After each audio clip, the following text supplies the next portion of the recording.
എല്ലാവർക്കും സൂക്കോ P S സിയുടെ ഒരു പുതിയ വീഡിയോയിലേക്ക് സ്വാഗതം. 2025 വർഷം കേരള പി എസ് സി ചോദിച്ച കേരള ഭൂമിശാസ്ത്രം ടോപ്പിക്സിലെ മുഴുവൻ ചോദ്യങ്ങളും ഉത്തരങ്ങളും അനുബന്ധ വിവരങ്ങളുമാണ് ഇന്നത്തെ വീഡിയോയിൽ. Without further ado let's start. ആദ്യത്തെ ചോദ്യം, കേരളത്തിലെ ആദ്യ ജലവൈദ്യുത പദ്ധതിയായ പള്ളിവാസൽ താഴെ തന്നിട്ടുള്ളവയിൽ ഏത് നദിയിലാണ് സ്ഥിതി ചെയ്യുന്നത്? ഇതിൻ്റെ ഉത്തരം ഓപ്ഷൻ എ മുതിരപ്പുഴയാണ്.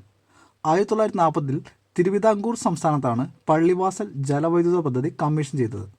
പെരിയാറിൻ്റെ പോഷക നദിയായ മുതിരപ്പുഴയാറിലാണ് ഈ പദ്ധതി സ്ഥിതി ചെയ്യുന്നത്. അടുത്തത്, കേരളത്തിലെ ഏറ്റവും മലിനമായ നദി ഏത്? ഇതിൻ്റെ ഉത്തരം ഓപ്ഷൻ ബി കല്ലായിപ്പുഴയാണ്. കോഴിക്കോട് ജില്ലയിൽ കൂടി ഒഴുകുന്ന കല്ലായിപ്പുഴയാണ് കേരളത്തിലെ ഏറ്റവും മലിനമായ നദിയായി കണക്കാക്കപ്പെടുന്നത്. തിരുവനന്തപുരത്തെ കരമനയാറിനാണ് രണ്ടാം സ്ഥാനം. അടുത്തത്, കേരളത്തിൽ കൊല്ലം മുതൽ കോട്ടപ്പുറം വരെയുള്ള പശ്ചിമ തീര കനാൽ ഏതു പേരിൽ അറിയപ്പെടുന്നു? ഇതിൻ്റെ ഉത്തരം ഓപ്ഷൻ സി ദേശീയ ജലപാത 3. അടുത്തത്, പശ്ചിമഘട്ടവും പൂർവ്വഘട്ടവും സംഗമിക്കുന്ന പ്രദേശം. ഇതിൻ്റെ ഉത്തരം ഓപ്ഷൻ സി നീലഗിരിയാണ്. പശ്ചിമഘട്ടവും പൂർവ്വഘട്ടവും സന്ധിക്കുന്ന സ്ഥലമാണ് നീലഗിരി മലനിരകൾ. നീലഗിരി മലനിരകൾ തമിഴ്നാട്, കേരളം, കർണാടക സംസ്ഥാനങ്ങളുടെ സംഗമ സ്ഥാനത്താണ്. പശ്ചിമഘട്ടം വടക്കുകിഴക്കിലേക്ക് നീങ്ങുമ്പോൾ പൂർവ്വഘട്ടവുമായി ചേരുന്ന സ്ഥലമാണ് നീലഗിരി. ദൊഡ്ഡപേട്ട നീലഗിരിയിലെ ഏറ്റവും ഉയരം കൂടിയ ശിഖരമാണ്.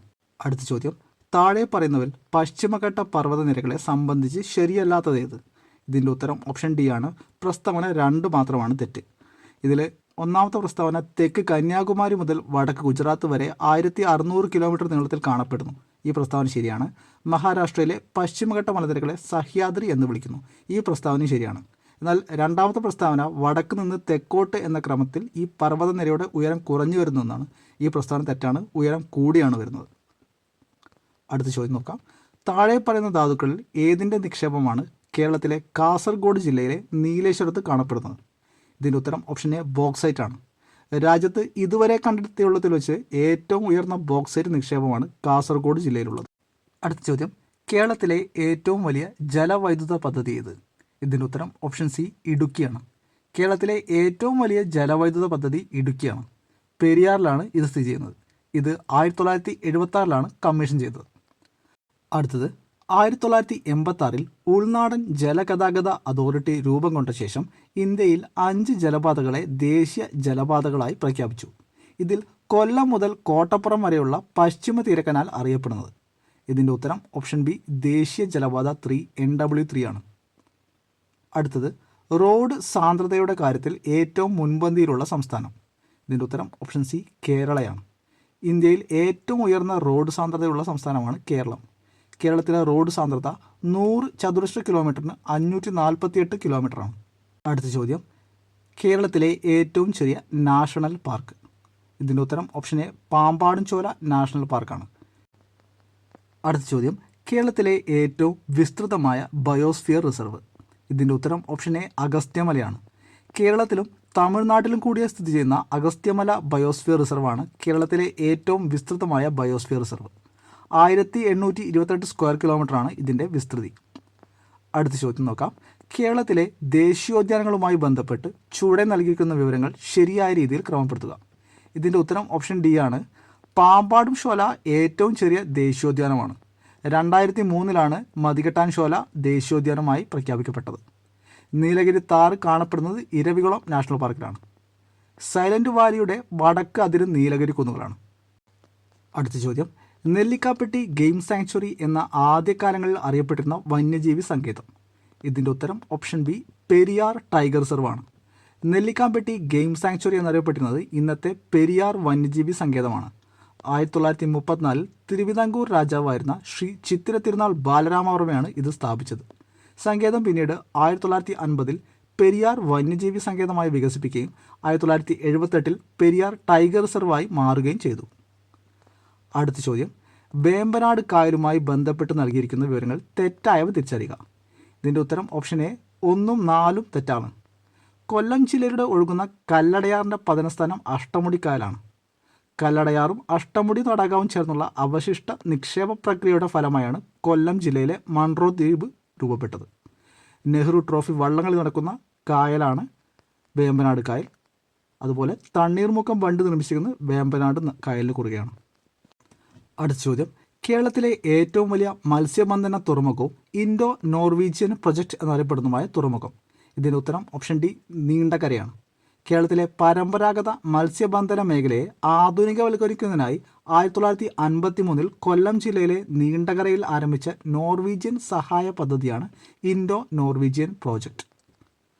അടുത്ത ചോദ്യം, കേരളത്തിൻ്റെ വനമേഖലയുമായി ബന്ധപ്പെട്ട് നൽകിയിരിക്കുന്ന പ്രസ്താവനകൾ ശരിയായവ തിരിച്ചറിയുക. ഇതിൽ ഓപ്ഷൻ എ 3ഉം 4ഉം പ്രസ്താവനകൾ ശരിയാണ്. കേരളത്തിൻ്റെ വനഭൂമി ഏറ്റവും കുറവുള്ള ജില്ല എറണാകുളമാണ്. ഈ പ്രസ്താവന തെറ്റാണ്. കേരളത്തിലെ വനഭൂമി ഏറ്റവും കുറവുള്ള ജില്ല ആലപ്പുഴയാണ്. അടുത്ത പ്രസ്താവന നോക്കാം. കേരള ഫോറസ്റ്റ് റിസർച്ച് ഇൻസ്റ്റിറ്റ്യൂട്ടിൻ്റെ ആസ്ഥാനം കൊച്ചിയാണ്. ഈ പ്രസ്താവന തെറ്റാണ്. കേരള ഫോറസ്റ്റ് റിസർച്ച് ഇൻസ്റ്റിറ്റ്യൂട്ടിൻ്റെ ആസ്ഥാനം പീച്ചിയാണ്. സൈലൻറ്റ് വാലി ഒരു ഉഷ്ണമേഖലാ നിത്യഹരിത വന പ്രദേശമാണ്. ഈ പ്രസ്താവന ശരിയാണ്. അടുത്ത പ്രസ്താവന നോക്കാം. കേരളത്തിൽ വനഭൂമി ഏറ്റവും കൂടുതലുള്ളത് ഇടുക്കി ജില്ലയിലാണ്. ഈ പ്രസ്താവനയും ശരിയാണ്. അടുത്ത ചോദ്യം നോക്കാം. ഒരു ചേരുംപടി ചേർക്കാനുള്ള ചോദ്യമാണ് അടുത്തത്. ഇതിൻ്റെ ഉത്തരം ഓപ്ഷൻ സി ആണ്. കരുമാടിക്കുട്ടൻ സ്മാരകം സ്ഥിതി ചെയ്യുന്നത് ആലപ്പുഴ ജില്ലയിലാണ്. ചന്ദ്രഗിരി കോട്ട കാസർഗോഡാണ്. പുനലൂർ തൂക്കുപാലം കൊല്ലത്തും വാഗൺ ട്രാജഡി സ്മാരകം മലപ്പുറം തിരൂരിലുമാണ്. അടുത്ത ചോദ്യം, സംസ്ഥാനത്തെ ആദ്യ അഡ്വഞ്ചർ ടൂറിസം അക്കാഡമിയും പാർക്കും നിലവിൽ വരുന്നത്.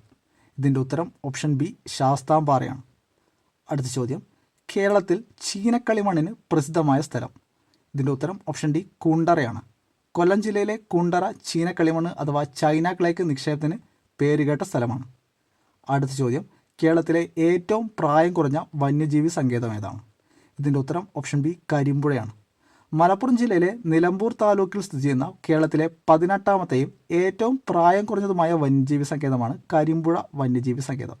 2020 നിലവിൽ വന്നത്. തന്നിരിക്കുന്ന നദികളെ കേരളത്തിൽ കൂടി ഒഴുകുന്ന ദൂരത്തിൻ്റെ അടിസ്ഥാനത്തിൽ വലുതിൽ നിന്നും ചെറുതിലേക്ക് ക്രമപ്പെടുത്തുക. ഇതിൻ്റെ ഉത്തരം ഓപ്ഷൻ എ കബനി, ഭവാനി, പാമ്പാറാണ്. കേരളത്തിലെ കിഴക്കോട്ടൊഴുകുന്ന പ്രധാന നദികളാണ് കബനി, ഭവാനി, പാമ്പാർ എന്നിവ. ഇവയിലെ ഏറ്റവും വലുത് കബനിയും ചെറുത് പാമ്പാറുമാണ്. ഇവയെല്ലാം കാവേരി നദിയുടെ പോഷക നദികളും കൂടിയാണ്. അടുത്തത്, കേരള തീരത്ത് സ്ഥിതി ചെയ്യുന്നതും ഏറ്റവും വലിയ ആഴക്കടൽ തുറമുഖമായി കണക്കാക്കപ്പെടുന്നതും സ്വാഭാവിക ആഴക്കടൽ പ്രവാഹത്തിനും അൾട്രാ ലാർജ് കണ്ടെയ്നർ കപ്പലുകൾ അഥവാ ULCSന് കൈകാര്യം ചെയ്യാനുമുള്ള ശേഷിക്കും പേരുകേട്ട തുറമുഖം ഏതാണ്? ഇതിൻ്റെ ഉത്തരം ഓപ്ഷൻ ഡി വിഴിഞ്ഞം തുറമുഖമാണ്. വിഴിഞ്ഞം തുറമുഖം ഉദ്ഘാടനം ചെയ്തത് 2025 മെയ് 2-നാണ്.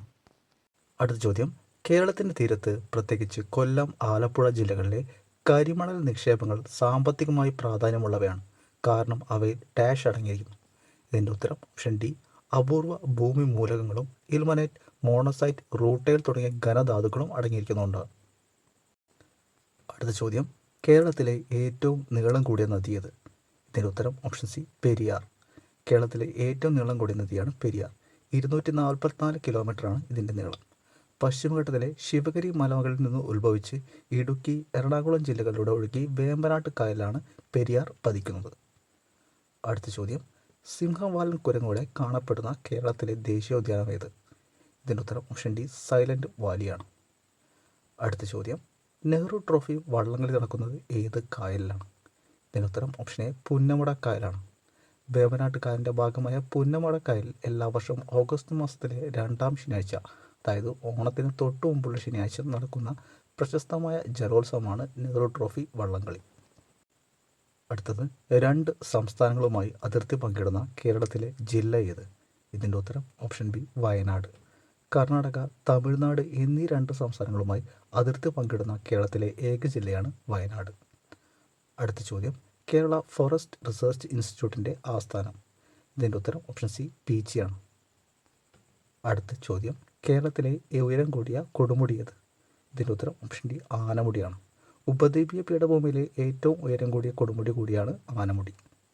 അടുത്ത ചോദ്യം, കേരളത്തിൽ കാറ്റിലൂടെ വൈദ്യുതി ഉൽപ്പാദിപ്പിക്കുന്ന ഏറ്റവും വലിയ കാറ്റാടിപ്പാടം സ്ഥിതി ചെയ്യുന്നത് എവിടെ? ഇതിൻ്റെ ഉത്തരം ഓപ്ഷൻ ബി കഞ്ചിക്കോടാണ്. പാലക്കാട് ജില്ലയിലെ കഞ്ചിക്കോട് സ്ഥിതി ചെയ്യുന്ന കേരളത്തിലെ ആദ്യത്തേതും ഏറ്റവും വലിയതുമായ കാറ്റാടിപ്പാടമാണ് കഞ്ചിക്കോട് കാറ്റാടിപ്പാടം. അടുത്ത ചോദ്യം, കേരളത്തിലെ ഏറ്റവും വലിയ ജില്ല ഏത്? ഇതിൻ്റെ ഉത്തരം ഓപ്ഷൻ ബി ഇടുക്കിയാണ്. വിസ്തീർണത്തിൽ കേരളത്തിലെ ഏറ്റവും വലിയ ജില്ല ഇടുക്കിയാണ്. എറണാകുളം ജില്ലയിലെ കുട്ടമ്പുഴ വില്ലേജിൻ്റെ ഭാഗങ്ങൾ ഇടുക്കിയിലെ ഇടമലക്കുടി വില്ലേജിലേക്ക് കൂട്ടിച്ചേർത്തോടെയാണ് ഇടുക്കി കേരളത്തിലെ ഏറ്റവും വലിയ ജില്ല ആയത്. അടുത്തത്, കേരള ഹൈക്കോടതിയുടെ ആസ്ഥാനം. ഇതിൻ്റെ ഉത്തരം ഓപ്ഷൻ ബി എറണാകുളമാണ്. 1956 നവംബർ 1 സ്ഥാപിതമായ കൊച്ചി ആസ്ഥാനമായുള്ള കേരളത്തിൻ്റെയും ലക്ഷദ്വീപിൻ്റെയും പരമോന്നത നീതിപീഠമാണ് കേരള ഹൈക്കോടതി. അടുത്ത ചോദ്യം, കേരളത്തിലെ മനുഷ്യനിർമ്മിത തടാകം ഏത്? ഇതിൻ്റെ ഉത്തരം ഓപ്ഷൻ ബി, മാനാഞ്ചിറ തടാകം. കോഴിക്കോട് സ്ഥിതി ചെയ്യുന്ന ഒരു മനുഷ്യനിർമ്മിത ശുദ്ധജല തടാകമാണ് മാനാഞ്ചിറ. 14ാം നൂറ്റാണ്ടിൽ സാമൂതിരി ഭരണാധികാരിയായിരുന്ന മാനവിക്രമൻ നിർമ്മിച്ചതാണ് ഈ തടാകം.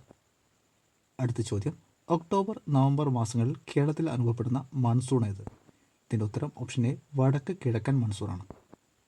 അടുത്ത ചോദ്യം, പാലക്കാട് ചുരത്തിലൂടെ കടന്നു പോകുന്ന ദേശീയപാത ഏത്? ഇതിൻ്റെ ഉത്തരം ഓപ്ഷൻ ഡി, NH 544 ആണ്. അടുത്ത ചോദ്യം, കേരളത്തിലെ ഏറ്റവും വലിയ പീഠഭൂമി ഏത്? ഇതിൻ്റെ ഉത്തരം ഓപ്ഷൻ സി, വയനാടാണ്. കേരളത്തിലെ ഏറ്റവും വലിയ പീഠഭൂമി വയനാട് പീഠഭൂമിയാണ്. ഡെക്കാൻ പീഠഭൂമിയുടെ തെക്കൻ ഭാഗമായാണ് വയനാട് പീഠഭൂമി കണക്കാക്കപ്പെടുന്നത്. അടുത്ത ചോദ്യം, തന്നിരിക്കുന്നതിൽ നിന്നും പടിഞ്ഞാറോട്ടൊഴുകുന്ന നദി കണ്ടെത്തുക. ഇതിൻ്റെ ഉത്തരം ഓപ്ഷൻ ഡി, പെരിയാറാണ്. ഇതിലെ ഏറ്റവും ചെറിയ പക്ഷി സങ്കേതം. ഇതിൻ്റെ ഉത്തരം ഓപ്ഷൻ സി, മംഗളവനമാണ്. കൊച്ചി നഗരത്തിൻ്റെ ഹൃദയഭാഗത്ത് ഹൈക്കോടതിക്ക് പിന്നിൽ സ്ഥിതി ചെയ്യുന്ന കേരളത്തിലെ ഏറ്റവും ചെറിയ പക്ഷി സങ്കേതമാണ് മംഗളവനം. കൊച്ചിയുടെ പച്ച ശ്വാസകോശം എന്നറിയപ്പെടുന്ന ഇവിടം കണ്ടൽക്കാടുകളാൽ നിറഞ്ഞതാണ്. അടുത്ത ചോദ്യമാണ്, കേരളത്തിൽ ഏറ്റവും കൂടുതൽ കാണപ്പെടുന്ന വനം ഏത്? ഇതിൻ്റെ ഉത്തരം ഓപ്ഷൻ ബി ആണ്, ഉഷ്ണമേഖല നിത്യഹരിത വനങ്ങൾ. അടുത്ത ചോദ്യം, തീരദേശം ഏറ്റവും കൂടുതലുള്ള കേരളത്തിലെ ജില്ല ഏത്? ഇതിൻ്റെ ഉത്തരം ഓപ്ഷൻ എ, കണ്ണൂരാണ്. അടുത്ത ചോദ്യം, കേരളത്തിലെ ഭൂപ്രകൃതി വിഭാഗങ്ങളെ സംബന്ധിച്ച് വിസ്തൃതിയുടെ അടിസ്ഥാനത്തിൽ അവയെ ശരിയായ ക്രമത്തിൽ കൂടുതൽ വിസ്തൃതിയിൽ നിന്ന് കുറഞ്ഞതിലേക്ക് ക്രമീകരിക്കുക. ഇതിൻ്റെ ഉത്തരം ഓപ്ഷൻ എ, മലനാട്, ഇടനാട്, തീരപ്രദേശമാണ്. ഇതിൽ ഏറ്റവും കൂടുതൽ വിസ്തൃതിയുള്ള മലനാടിനാണ്, പിന്നെ ഇടനാട്, അത് കഴിഞ്ഞ് തീരപ്രദേശമാണ് ഏറ്റവും കുറവുള്ളത്. അടുത്ത ചോദ്യം, കാടവം കുന്ന് ഏത് സംസ്ഥാനത്താണ് സ്ഥിതി ചെയ്യുന്നത്? ഇതിൻ്റെ ഉത്തരം ഓപ്ഷൻ എ, കേരളമാണ്. അടുത്ത ചോദ്യം, കേരളത്തിലെ ആദ്യത്തെ ദേശീയോദ്യാനം. ഇതിൻ്റെ ഉത്തരം ഓപ്ഷൻ സി, ഇരവികുളമാണ്. അടുത്ത ചോദ്യം, കേരളത്തിലെ ഏറ്റവും വലിയ കായൽ. ഇതിൻ്റെ ഉത്തരം ഓപ്ഷൻ ഡി, വേമ്പനാട് കായലാണ്. അടുത്തത്, കേരളത്തിലെ ആദ്യത്തെ ജലവൈദ്യുത പദ്ധതിയായ പള്ളിവാസൽ ഏത് നദിയിലാണ്? ഇതിൻ്റെ ഉത്തരം ഓപ്ഷൻ എ, മുതിരപ്പുഴ. അടുത്ത ചോദ്യം, കേരളത്തിലെ ഏറ്റവും ആഴമുള്ള തുറമുഖം. ഇതിൻ്റെ ഉത്തരം ഓപ്ഷൻ ഡി, വിഴിഞ്ഞമാണ്.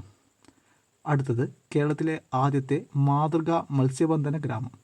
ഇതിൻ്റെ ഉത്തരം ഓപ്ഷൻ എ, കുമ്പളങ്ങി. അടുത്ത ചോദ്യം, കേരളത്തിലെ ഏറ്റവും വലിയ കായൽ ഏതാണ്? ഇതിൻ്റെ ഉത്തരം ഓപ്ഷൻ എ, വേമ്പനാട്ട് കായൽ. അടുത്ത ചോദ്യം, ദക്ഷിണ ഭാഗീരഥി എന്നറിയപ്പെടുന്ന നദി. ഇതിൻ്റെ ഉത്തരം ഓപ്ഷൻ ബി, പമ്പയാണ്. അടുത്തത്, കേരളത്തിൻ്റെ ഔദ്യോഗിക പക്ഷി ഏതാണെന്ന ചോദ്യം. ഇതിൻ്റെ ഉത്തരം ഓപ്ഷൻ ഡി, മലമുഴക്കി വേഴാമ്പൽ. അടുത്തത്, കേരളത്തിലെ ആദ്യ വന്യജീവി സങ്കേതം. ഇതിൻ്റെ ഉത്തരം ഓപ്ഷൻ എ, പെരിയാർ.